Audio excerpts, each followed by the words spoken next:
wala pa rin CD o DVD, meron lang Betamax.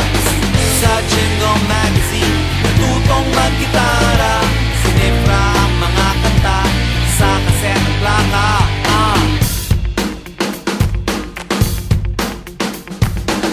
Mula sa himig ni Pepe Smith, nagpun si Wally Gonzales, lumaki sa layaw ni Mike Hanopol, bumalik ang kwago ni Bosio.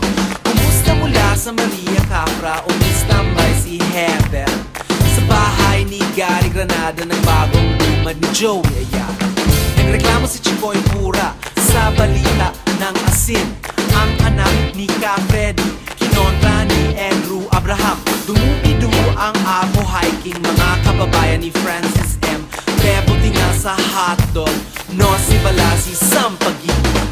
Wala pa nung mix, wala pa nung MTV, wala pa nung internet, wala pa nung iPod o MP3, wala pa nung cable, wala pa nung cellphone, wala pa rin CD o DVD, meron lang Betamax. Sa Jingle Magazine, natutong mag-gitara, sinifra ang mga kanta sa kaset at plaka. Ipagpatuloy ang daloy ng alon, ipagpatuloy ang daloy ng alon, ipagpatuloy ang daloy ng alon, ipagpatuloy padayon.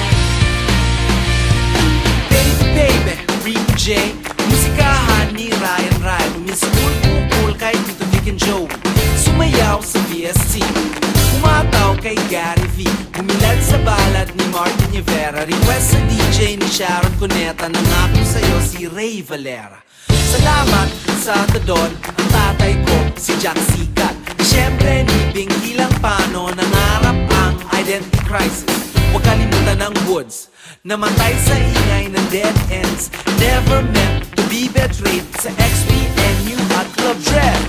Wala pa nung mix, wala pa nung MTV, wala pa nung internet, wala pa nung iPod o MP3, wala pa nung cable, wala pa nung cellphone, wala pa rin CD o DVD, meron lang Betamax. Sa Jingle Magazine, natutong mag-gitara,